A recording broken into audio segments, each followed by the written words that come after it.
None of the movies that I'm about to discuss are officially out yet to rent or buy digitally, they're only in theaters. This means that some of the scenes I'll be discussing I won't have the actual clip of, so you'll just have to bear with me on that. Throughout the last decade, economic crashes, tax cuts, vanishing jobs, and stagnant wages, alongside the gutting of social programs, have taken their toll on millions of people across several continents. Inequality has surged in many countries, and it's become apparent to more and more people that our current economic systems are no longer working, if they ever really worked at all. As the effects of these practices have become more and more apparent, art has sought to represent them in various mediums. Games like Night in the Woods, Kentucky Route Zero, and Disco Elysium show us the dying towns, haunted landscapes, social divisions, and the very human costs that these systems have incurred. Mainstream music and television have struggled a little in this department, with some notable standouts like To Pimp a Butterfly and Atlanta. But at the close of the decade, how is film doing at reflecting our current systemic struggles? Judging by the highest-grossing films of the decade, 7 of the top 10 were distributed by the same company, and few, if any, of the top 20 really address any real-world problems at all. Yikes, not a great look, cinema! Looking at the highest-grossing films is always going to disappoint, though, and it's far from the whole picture.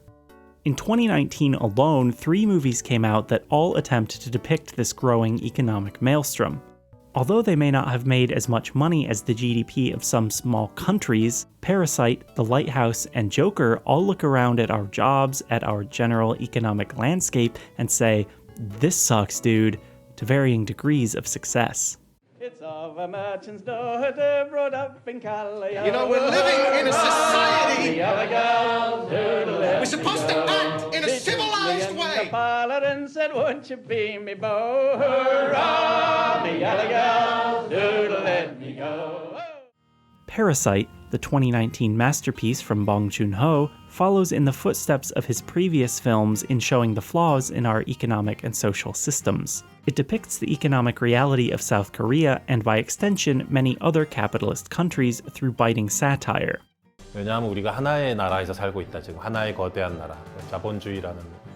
The film gives us a look at actual poverty, not typical movie poverty, and shows an understanding of how wealth and power function not just for individuals, but for groups and systems as well. The film opens with Kim Ki-woo, the son of the Kim family, searching for Wi-Fi since theirs has been shut off. This is probably painfully relatable to anyone who's struggled with money. Having reliable internet and working phones are vital for finding and keeping jobs, but these are often seen as frivolous by the media, so this sort of nuance is almost never shown in movies. These opening shots give us a tour through their home. Socks hanging in the window to dry, a drunk man peeing directly outside, clutter everywhere, a tiny bathroom with a toilet crammed right near the ceiling. Moments later, they open their windows to let in dangerous fumigation vapor from the street to help deal with their stink bug problems. This is representative of the kinds of tough choices that are imposed on the poor. Well, we can expose ourselves to dangerous fumes, or we can keep living with the stink bug infestation since we can't afford to treat it ourselves. The Kim family needs the sought-after Wi-Fi to watch videos on how to do the job they've been given, which is folding pizza boxes. They all participate in this task since they're all unemployed and need the money. The family is then berated for their supposed poor work, which, to be fair, they were never trained on and had to do it under pretty extreme circumstances, and then their pay is docked. The son, Ki-woo, convinces his boss, who appears to be a member of the working poor as well, to give him an interview for a part-time job. She's reluctant and dismissive at first, but eventually relents. It's hard to find work in this economy, let alone get any kind of decent job, as they mention that even college graduates struggle to find part-time work. Extremely familiar vibes there, Parasite. This opening efficiently shows the audience that the Kims are not a wealthy family, nor even a TV poor family as with Roseanne or The Simpsons, where they struggle to afford some things but still own a multi-story home. Look at the size of this place. I live in a single room above a bowling alley and below another bowling alley. Wow. Contrary to many other media depictions, these working people are not lazy, dumb, or evil. They're all smart, resourceful, and skilled in different areas, as they show throughout the runtime. Whether that's setting up scenarios to get the other employees of the wealthy house fired, forging documents, bullshitting about a kid's art, teaching English, or chauffeuring. This is partly a consequence of being poor. You have to be an expert in a lot of things just to survive. You have to know your bank's overdraft policy, your rights as a tenant, how to fix and thrift clothes, which moldy foods can still be eaten and which can't. The family's luck seems to change when Min, a friend of Ki-woo, brings them a rock sculpture. This is so metaphorical, Ki-woo says, and it is on many levels. First, it's Ki-woo attempting to analyze the piece and show gratitude. He's not really giving any meaning though, just saying that there is meaning there somewhere. It's also lampshading the symbolism of the rock in the story, a harbinger of the good fortune they'll stumble upon soon. Thirdly, it's a critique of the gift itself. Instead of giving the family money, jobs, references, food, or any other thing that might actually help them, Min offers a rock. It's an entirely empty gesture, the thoughts and prayers of poverty, that doesn't do anything to materially make their lives any better. This rock sculpture is all metaphor and no substance. The mother of the family, Chong-suk, even says to her husband under her breath, "Food would be better." Min then asks Ki-woo to fill in his job tutoring a wealthy student in English when he leaves. Under this late capitalist system, the only way to get a decent job is to already know someone who has a good job or to be wealthy yourself already. No amount of hard work can pay off without a connection. You can't fold pizza boxes in a basement all the way to the top. Min offers this connection to Ki-woo, but only because he's romantically interested in his student and is worried about other men trying to date her. Min doesn't really consider Ki-woo a man. He's so below Min in the economic and social order that he doesn't feel like he needs to worry about his student, Park Dae, falling for him. To Min, Ki-woo is barely human and thus perfect for the job. The Kim family then concocts a series of plans to get jobs at the wealthy Park household along with Ki-woo. Much of the rest of the film takes place in the Park's home, which is a stark contrast to that of the Kims. The Park house was designed by a famous architect and has large, open rooms, each nearly immaculate, huge windows instead of a single basement window looking onto the street, and a big, green yard.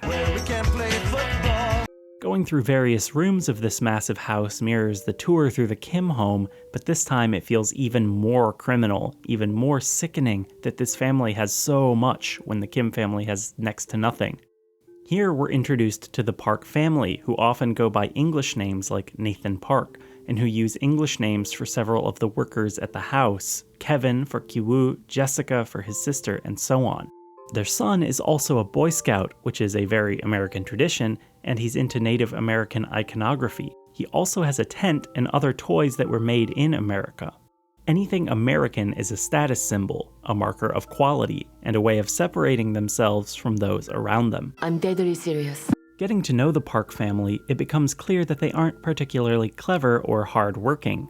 On the other hand, they're also not shown to be cruel, calculating villains either.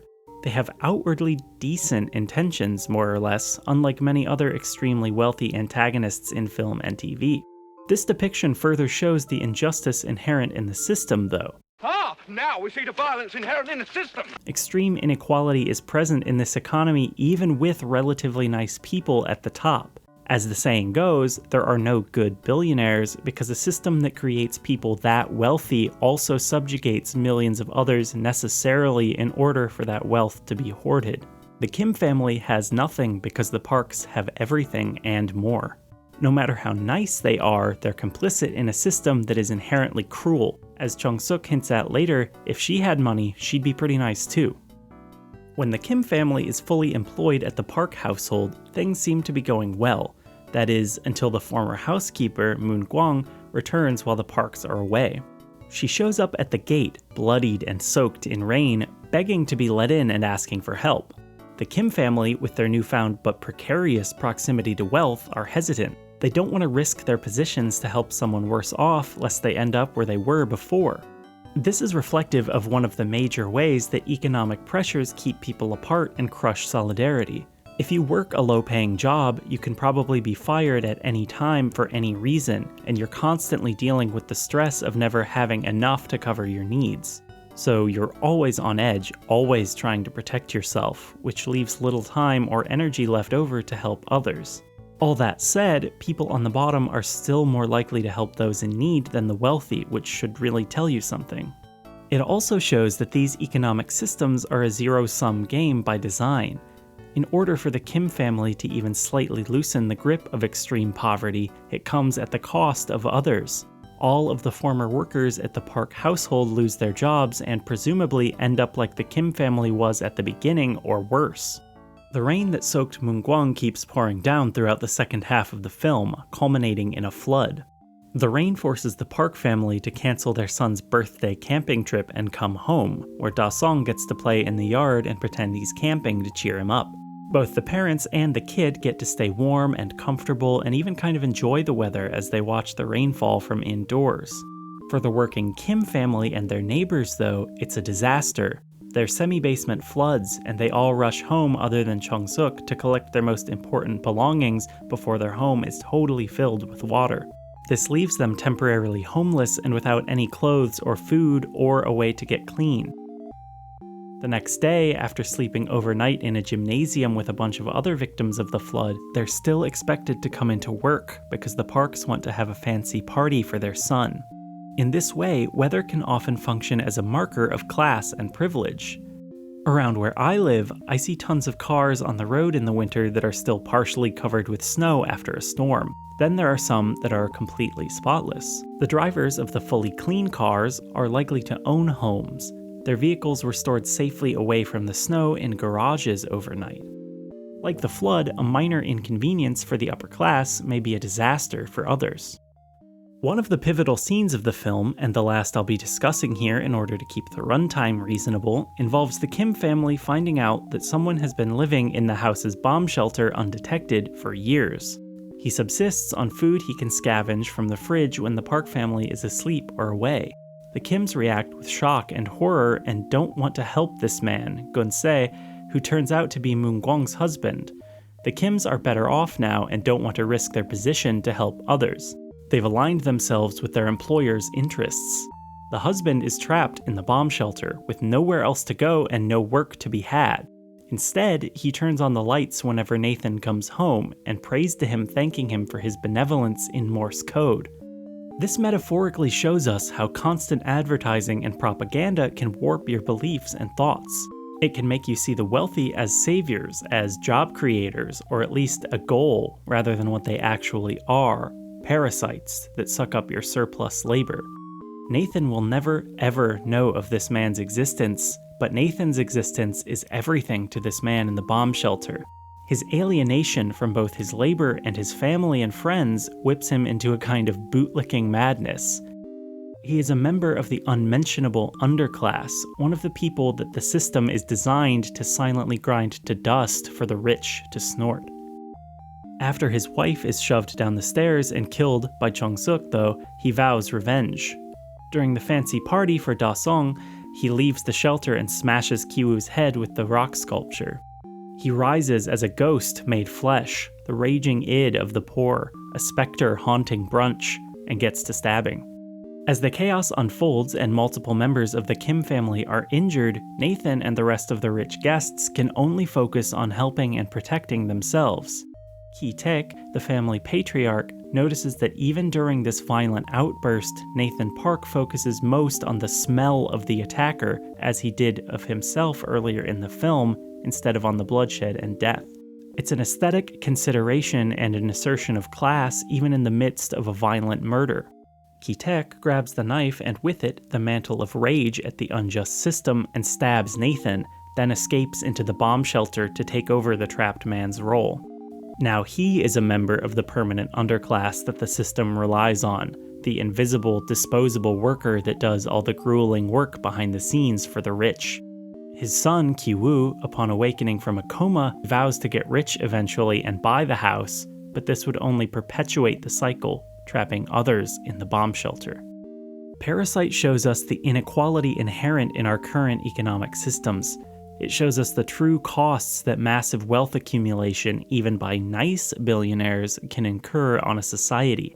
How the threat of competition, replacement, and poverty can be weaponized to make the working class fight each other and keep them quietly in place. How these systems are designed to disenfranchise and destroy everyone but the top few. How, even in disparate places with different cultures and languages, we all live in one giant, flooding semi-basement. Until the fancy house is destroyed, the economy is reoriented, and everyone is freed from the metaphorical bomb shelters and basements of capitalism, someone will always be stuck there, toiling away, invisible and unspeakable. Speaking of the unspeakable,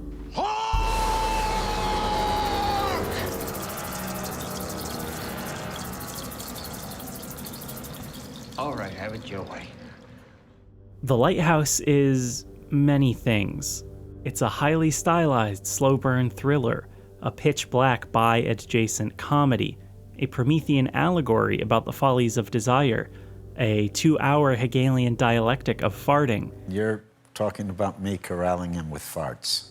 And most importantly for this video, a parable about bad jobs and worse bosses. The critique of economic relations in The Lighthouse is less obvious on a first pass than Parasite, but it's entwined neatly within the text of the film. It says less about systems and more about individuals, i.e., how employee-boss relationships can replicate the power imbalances of the society they take place within. From the outset, Ephraim Winslow, played by a mustachioed Robert Pattinson, is given hard, thankless tasks to perform around the lighthouse. He cleans out the filthy cistern, pulls up fishing cages, paints the side of the lighthouse on a rickety lift, scrubs floors, and so on, all while being yelled at, rained on, and injured a few times. The shit is flying at him constantly, sometimes literally. He has no say in his schedule, his meals, his work, his lifestyle, or the emotions he's allowed to have as the work slowly crushes Ephraim and numbs him. If this sounds familiar to you, congratulations, you've probably also worked in the retail industry. And at Target, we respect you. Long hours for little pay plus zero benefits, demanding bosses handing you pointless busy work, stifling your feelings to appear happy and helpful at all times, and no promise of stable employment at any given moment are staples of today's job market for most people, especially those working at or near minimum wage. Refuse to sign and keep Target union-free. Not only does the work itself suck, so does the boss. Let Neptune strike ye dead, Winslow! When Ephraim and Thomas Wake, played by Willem Dafoe, his superior, meet on the isolated rocky shore, Thomas begins asserting his control over his new employee. He belittles Ephraim, tries to force him to drink on the job when he doesn't want to, and gives him the hardest and most dangerous jobs with little to no support or training. Ephraim's only escape from this claustrophobic hell is through heavy drinking and fantasizing about weird merfolk, which I think we can all relate to. Thomas keeps note of all of Ephraim's activities each day in a small logbook for the company that employed them. Those actually in charge, the ones that Thomas is supposedly keeping a record for, are never seen or heard from, but they're a constant unspoken threat. If Ephraim doesn't do his job well, Thomas can tell the higher-ups to dock his pay, not give him future work, or not pay him at all. These threats of firing, reprimanding, or cutting hours loom over workers constantly today, especially the dreaded corporate, who are mysteriously the most well-paid but least present in the day-to-day runnings of a place, and are never around when the hard tasks pop up on the job. Weird, that must be a coincidence. Thomas's control over Ephraim goes beyond the work too. He wants Ephraim to like him. All right, have it your way. I like your cooking. The two dance together, share secrets, spill beans, and Thomas even gets upset when Ephraim complains about Thomas's cooking. We're like a family here, the common refrain goes. As the two work through the tough times, they slowly start to bond and open up to each other. This bonding comes at a cost.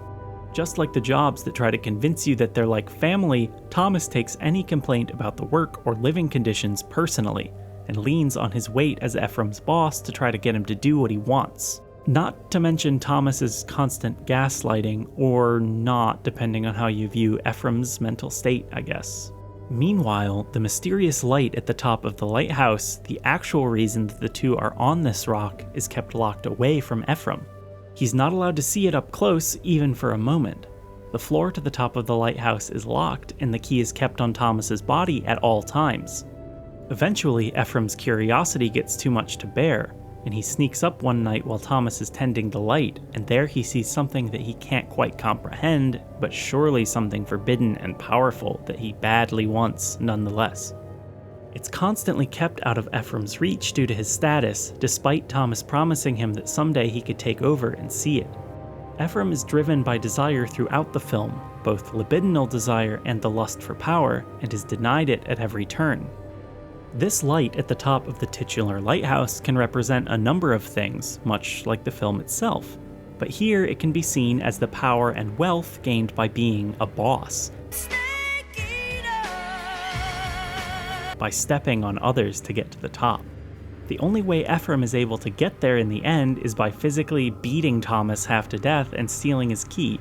It's not enough that he has the key, though. Ephraim is now the boss. The master-servant dynamic has been reversed, and so he must dominate Thomas. Ephraim leashes Thomas, forcing him to walk on all fours and bark before burying him alive and ascending the lighthouse to see the light. When he finally opens the Fresnel lens and sees the raw light, there's no great revelation for the audience. Seeing the light just breaks him, corrupting his physical form and warping his voice until it distorts and no longer seems human. This power is not meant for us, it should not exist, and gaining it necessarily means destroying others and parts of oneself. At once an illusioned Prometheus and his own subversion of bosses, aka gods, including Ephraim being splayed on rocks with his innards pecked at by birds in one of the final shots, it's also a powerful reminder that if you manage to get to the top, you've probably done some seriously awful stuff to get there. And once you're there, once you've seen this light, you either become like Thomas, domineering, cruel, and alone, or it destroys you. The lighthouse shows us that bosses suck, work sucks, and a society that encourages it sucks, and that it will probably kill you someday. Did someone say society?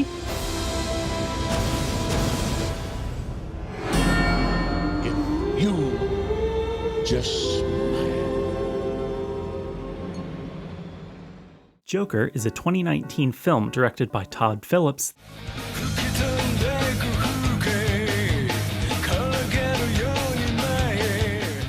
Joker is a 2019 film directed by Todd Phillips that takes some of these critiques about work and society and tries to inject them into a supervillain origin story. Arthur Fleck, the eponymous Joker, lives in a rough part of town with his mother, Penny, in an apartment that has a living room bigger than many entire places I've lived. He has a bad job as a rent-a-clown and keeps getting into bad situations on this job. He gets beat up by teens, made fun of by coworkers, ridiculed by his boss, etc. On top of this, he seems to be struggling with undefined mental health issues and takes several medications for these issues. One day he is attacked on a train after his shift is over, and he ends up shooting 3 wealthy finance bros, and this triple murder sparks the media's attention.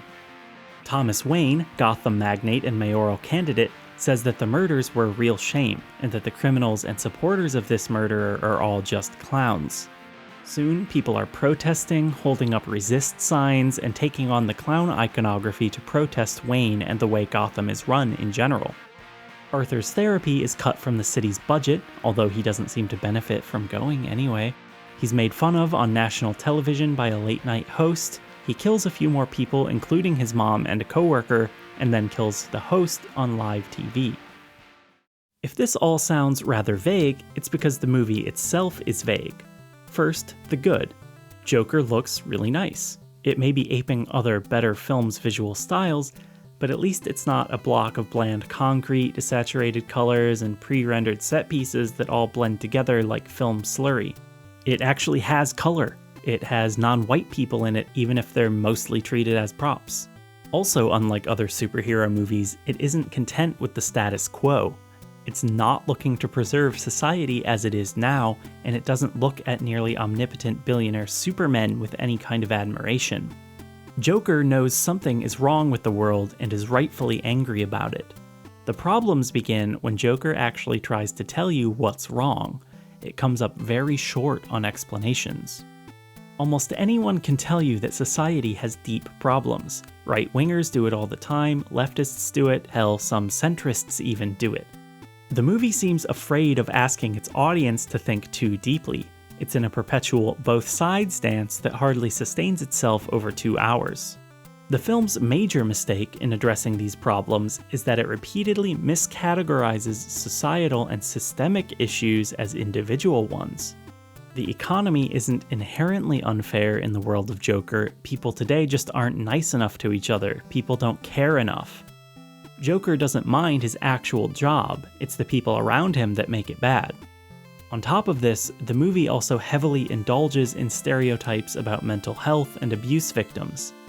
The medicalization of Arthur's anger at social systems undercuts most of the potency of its message. The legitimacy of Arthur's problems with the world around him are called into question as it's revealed that some of the things we've seen in the film didn't really happen. Are people really treating Arthur this badly, or is it a delusion, a result of his illness?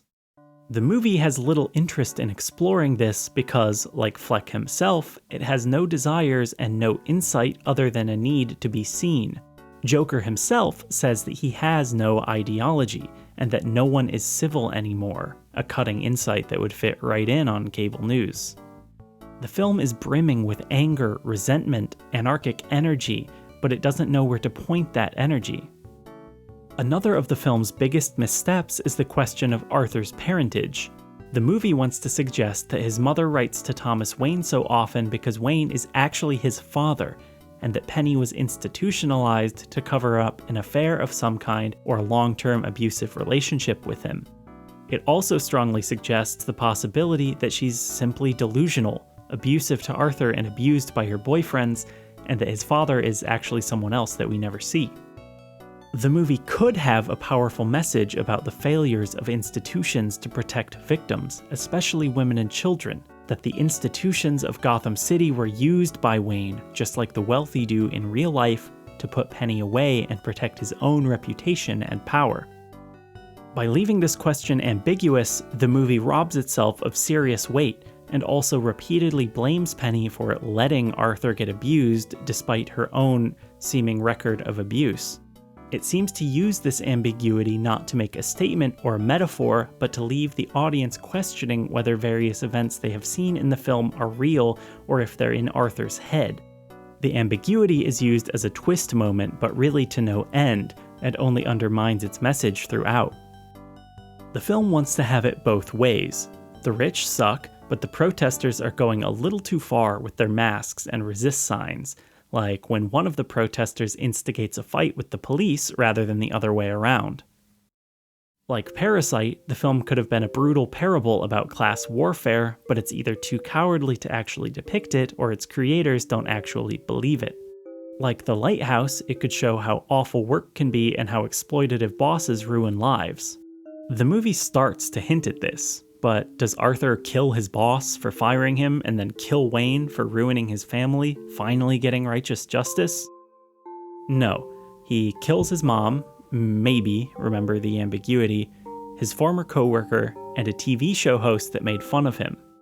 It's all personal to Arthur. He can't see beyond himself. The issues affecting him stem from individual choices and not systemic oppression or poverty. And all of this doesn't even get into the other elements of the film that I had problems with. If you want to hear my full thoughts on this movie and the others in a more freeform style, check out my Patreon, where I'll be posting audio reviews / commentaries / stray thoughts about each movie. Joker packages its shallow society bad message, which is true to be fair, in a glossy coat of good acting and cinematography, and expects you to do the heavy lifting of imparting meaning to it. It suggests just enough to make you think for a second, and then moves on to another shallow depth of field shot of Joaquin Phoenix stretching his back. It points out that society has a problem, which is a step above most other superhero movies, but as in the case with Arthur's dancing in the movie, what does it all mean? Why does he do any of it? These things are in the movie because they grab your attention and suggest depth, even though they're ultimately empty signifiers. Joker is a movie that, like Arthur Fleck himself, wants so badly for you to get it, to notice it and admire it, even if it doesn't have anything of substance to say. Like Phoenix's twisted and gaunt body in the film, it's visually striking but hollow, an illusion of meaning, a Joker's trick.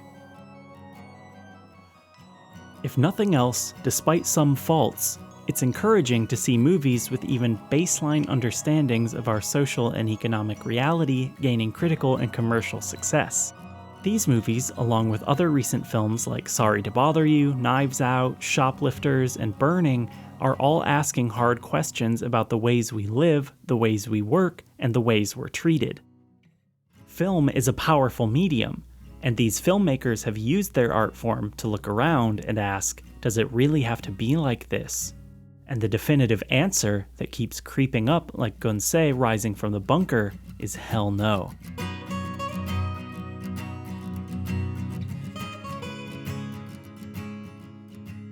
Hey everyone, thanks for watching. If you liked the video, give it a like, maybe leave a comment, which helps boost me in the algorithm and gets my videos seen by more people.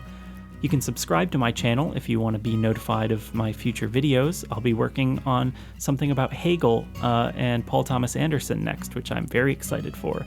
Don't forget to check out my Patreon if you want to hear my full thoughts on these movies, and you can follow me on Twitter at Ratasorditas. So thanks again for watching, have a good day!